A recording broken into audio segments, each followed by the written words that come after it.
In this video, we have a special treat today. We're going to talk about in education for ourselves as adults and very importantly, our children and how that actually does fit in with health and health freedom.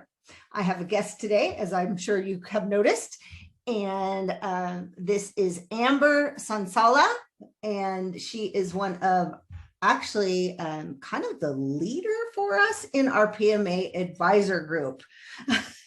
So, and I'll just let you start, Amber, on what is your specialty, your niche, maybe how you got into all of this. I mean, you've got a PMA, right? Yeah, absolutely. So I think actually getting into my story a little bit first will help a lot of people resonate, because I'm sure there are more people out there who are like me, who start with one thing and we are such visionaries. We see such a grand picture that it morphs and grows.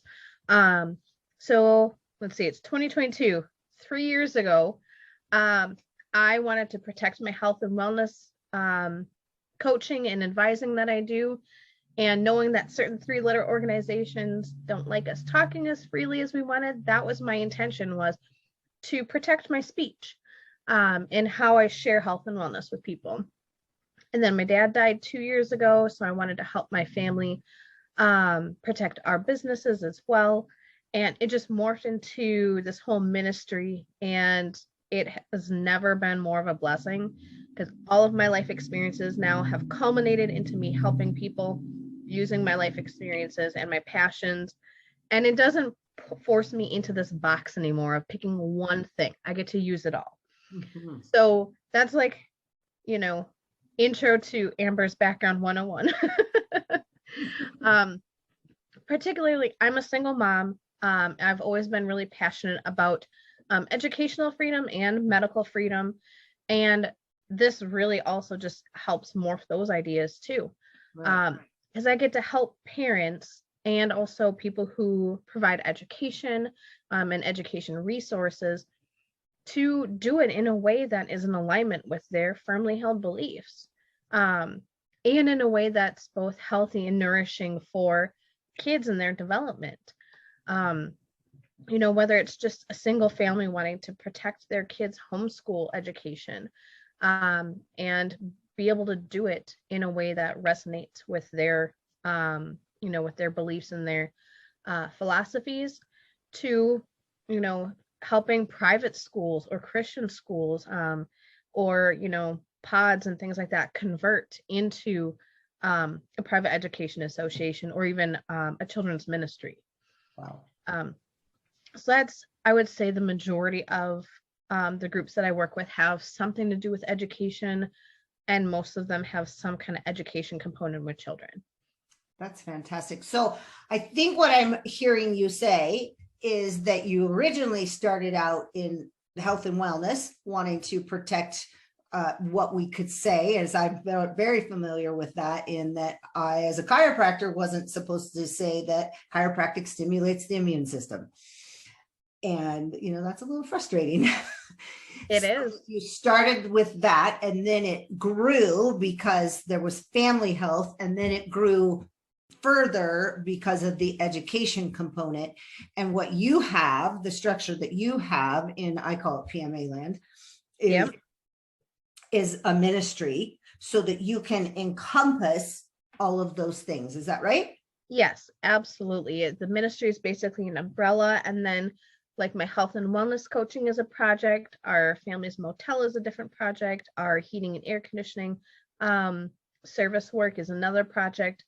And because we believe in being good Samaritans, and other things as well, and helping others, discover and fulfill their God-given purpose, it all just fits in this nice umbrella of our ministry.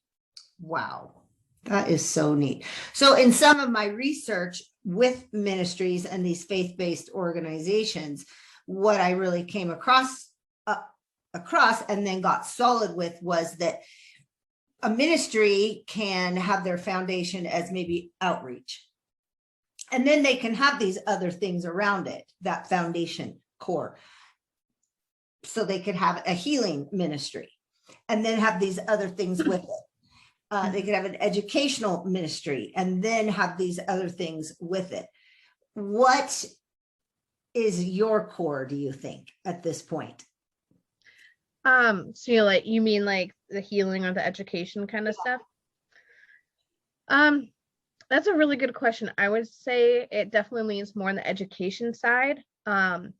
Even when my main focus was health and wellness, it was still focused on education, teaching people how to take care of their own health, empowering them with that knowledge.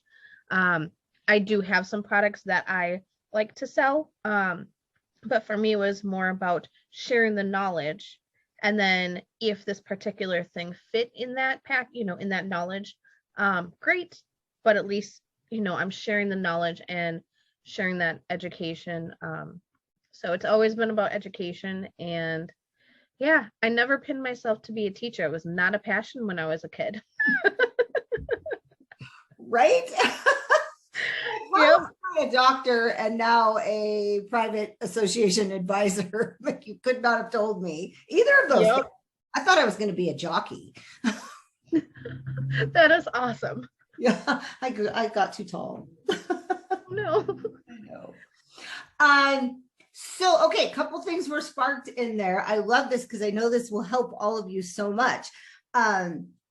When in the private association area or arena, I think a lot of people think of private education associations. That's the only kind of education, like you have to have a school.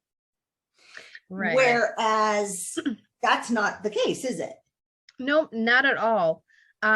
I do have a lot of people who do start, we usually use words like academy and stuff just because the public domain likes to, stick their foot in or their nose in, when it comes like school. So if I say like academy or learning center, they're all synonyms. But I have groups that have done just learning pods or, school pods. I have just single families that have wanted to protect their individual families' homeschool activities and homes, anyone who already does homeschooling or is familiar with the homeschooling world understands that you really set up your own homeschool. It's its own thing. And so all we're doing is giving it some added structure and protection in the private domain. So it's this broad spectrum, and depending on like the scope of what you're looking for, some of the groups that just want to protect their family or just have a really small individual focus, that's where we lean more toward just a PEA, a private education association. Typically the ones that go more the school route or the academy route, they have a lot of different projects that they want to do, where turning that into like a ministry would be more appropriate, again, for those umbrella and the projects within it. So that's typically where we kind of look at the different types. But yeah, it is not singularly focused on schools at all. And a single family can do this, or a school could, and anything in between. Wow, very cool. So at this point in your personal private association or ministry journey, how protected do you feel? I feel really protected. I know that there's a lot of case law out there that protects or that has, stood the test of time. And I know that the Constitution, our state Constitution and our US Constitution is on our side. And that also kind of leads me into remembering where, the power lies. And it goes back to like, we, the people, created our state constitution, which created our state government. And then our elected representatives, obviously 200 years ago, created our US Constitution, which created the US government. And knowing as a Christian, like the created cannot control their creator, we are actually supposed to be the ones telling them what to do, in essence, and we just gave them this small limited amount of things that they were supposed to do, and then they just taken, you give them an inch and they take a mile. And it's not about being anti-government. We're just anti-government intrusion. It's just, here's your boundaries, you stay there, and this is where my boundaries are everywhere else. And so, and I don't know if this is something you want to get into, but, there are courses that we can take that also help us build that knowledge on how to assert our rights, like the How to Win in Court Without a Lawyer course, Chris Ann Hall's Liberty First Society, and they all help build that knowledge so you can feel empowered as a parent in knowing what your rights are and what protects those rights. So, yeah, I feel really confident for the families that I work with. That's great, because I know there's just a lot going on for people, and rightfully so. We really want to think about what we're doing. As most of you that come to my channel know that I say, do your research, think about what you're doing, think about your decisions down the line. I love what my pastor says. He says, people tend to think, we're supposed to do what the government says. He says, but not if they're out of their lane. Yes, exactly. Yeah. The big distinction comes in as Christian people, or whatever religion you follow. It's like, yes, we don't want to be disobedient in a violent manner. And we also, because we did create and we're modeling after our creator, that not if they're out of their lane. Right. And there are countless examples in the Bible where if, the man-made, earth-based government was out of alignment with God, that they didn't follow the rules. I mean, Moses wouldn't have been here if his mom and if the princess had followed the rules, like right there. Right. Yep. Good one. Hey, we're going to come back in another video, but Amber's specialty, because we all kind of I have this health association and ministry niche. Amber's is, as you heard, more to the education. Do you have a link that I can put in the show notes? I don't yet. I do have an email, but we can do that too. Yeah. Okay. Okay. So we'll see you in the next video.